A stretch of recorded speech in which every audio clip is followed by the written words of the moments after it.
আসসালামু আলাইকুম বন্ধুরা, আনিশা মাম কিচেনে আপনাদের সকলকে জানাই স্বাগত।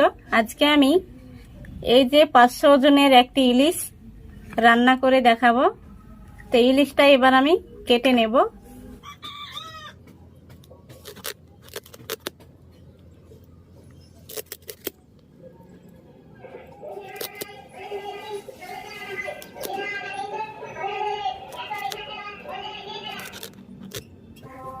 এবার আমি মাছের আঁশটা চামচ দিয়ে তুলে নেব এইভাবে।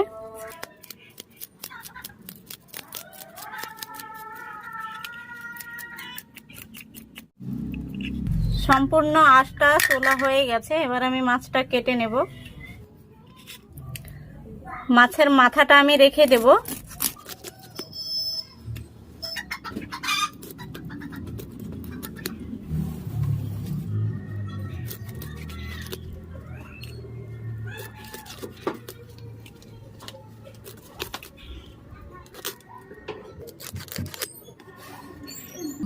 এবার আমি মাছগুলো ভালো করে ধুয়ে নেব। মাছগুলো আমি ভালো করে ধুয়ে নিয়েছি। এর মধ্যে দিয়ে দিচ্ছি হালকা লবণ, দিয়ে দিচ্ছি হালকা একটুখানি হলুদ। এবার আমি মাছগুলোকে হাত দিয়ে ভালো করে মাখিয়ে নেব।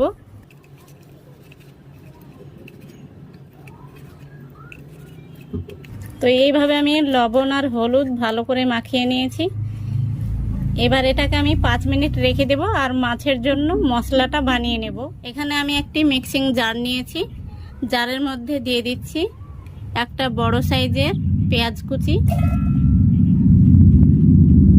তারপরে দিয়ে দিচ্ছি কিছু রসুন কোয়া। যারা যারা মাছে রসুনটা পছন্দ করেন না তারা কিন্তু স্কিপ করতে পারেন। আর দিয়ে দিচ্ছি কিছু আদা আমি ছোট ছোট কুচি করে কেটে নিয়েছি। এর মধ্যে দিয়ে দিচ্ছি হাফ চামচ গোটা জিরে আর দিয়ে দিচ্ছি 1 চামচ কালো সর্ষে। এবার এর মধ্যে সামান্য একটু জল দিয়ে দেব। এবার ভালো করে আমি মিক্সিতে পেস্ট করে নেব। তো ভালো করে আমি মিক্সিতে পেস্ট করে নিয়েছি। এত সুন্দর একটা মশলার সেন্ট বেরোচ্ছে। তো গ্যাসটা আমি অন করে দিয়েছি। এখানে আমি একটি ননস্টিক কড়াই বসিয়েছি। কড়াইটা তেতে গেছে, দিয়ে দিচ্ছি সরিষার তেল। এই মাছের রান্নাটা কিন্তু সরিষার তেলে করলে স্বাদটা দ্বিগুণ বেড়ে যায়। তো আপনারা চেষ্টা করবেন সরিষার তেলে রান্না করার। তো তেলটা গরম হয়ে গেছে। এবার আমি গ্যাসের ফ্লেমটা মিডিয়াম আঁচে রেখে দেব। তারপরে আমি মাছগুলো একে একে দিয়ে দেব।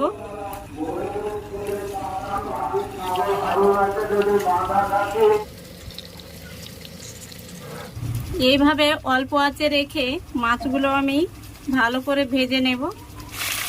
মাছের মাথাটা কিন্তু আমি রেখে দিয়েছি। অন্য একটি রেসিপি আপনাদের সঙ্গে শেয়ার করব, আজকে হচ্ছে না, অন্যদিন। তো আমি একটি কাঁটা চামচ নিয়েছি। এই চামচ দিয়ে মাছগুলো এবার আমি উল্টে পাল্টে দেব।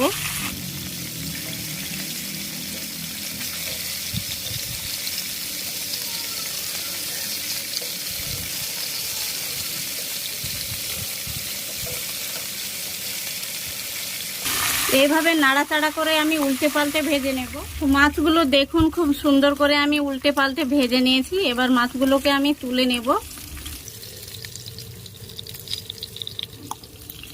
সবগুলো মাছ আমার তোলা হয়ে গেছে।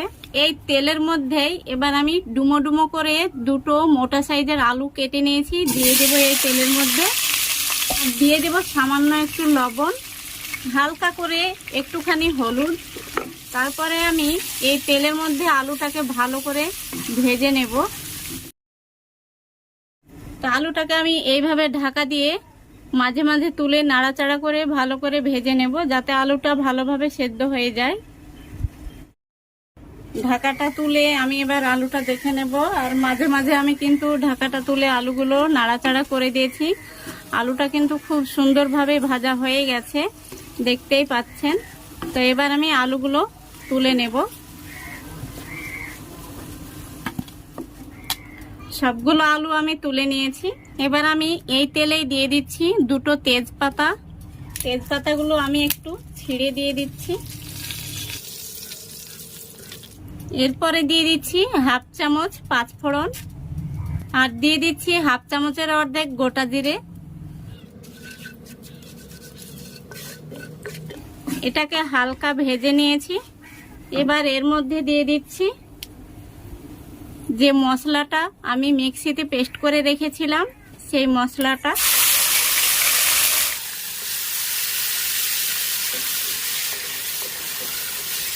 এর মধ্যে আমি দিয়ে দিচ্ছি লাল লঙ্কার গুঁড়ো, তারপর দিয়ে দিচ্ছি ধনে গুঁড়ো, এবার দিয়ে দিচ্ছি সামান্য হলুদ গুঁড়ো। এবার মশলাটাকে আমি ভালো করে কষিয়ে নেব।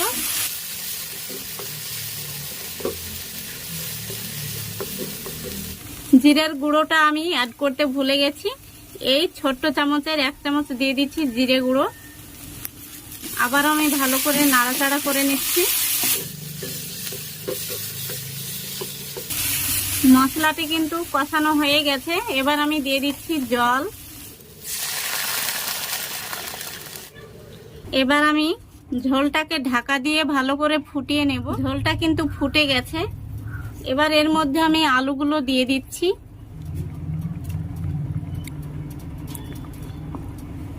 আলুগুলো দেওয়া হয়ে গেছে। এবার আমি আলুগুলো সমেত আবারও ঢাকা দিয়ে 2 মিনিট ফুটিয়ে নেব। আলুগুলো সমেত আমি 2 মিনিট ফুটিয়ে নিয়েছি। এবার এর মধ্যে আমি মাছগুলো দিয়ে দেব।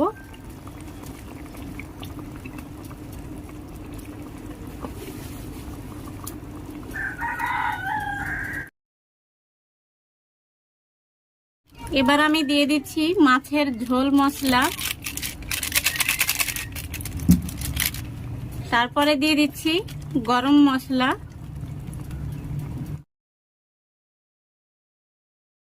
এবার আমি ঝোলের জন্য হালকা করে লবণ দিয়ে দিচ্ছি, কারণ আমি আলু ভাজার সময়তেও লবণ দিয়েছি আর মাছেও লবণ দিয়েছি, কিন্তু ঝোলের সময় লবণটা দেওয়া হয়নি।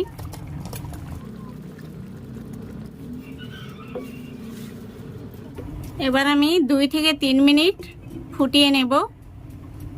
2 থেকে 3 মিনিট ভালো করে ফুটিয়ে নিয়েছি। রান্নাটা একদম রেডি। এবার আমি গ্যাসটা অফ করে দেব। তো বন্ধুরা, গরম গরম ভাতে খাওয়ার জন্য একদম রেডি। এই যে দেখুন, এইভাবে আলু দিয়ে ইলিশ মাছ রান্না করলে ছোট থেকে বড় সবাই কিন্তু খেতে খুব পছন্দ করবে আর খেতেও খুব ভালো লাগবে। তো রেসিপিটা আমার ভালো লাগলে একটি লাইক করবেন আর চ্যানেলটি সাবস্ক্রাইব করে পাশে থাকা বেল আইকনটি প্রেস করে দেবেন। আজকে এই পর্যন্তই। ভালো থাকবেন, সুস্থ থাকবেন। ধন্যবাদ।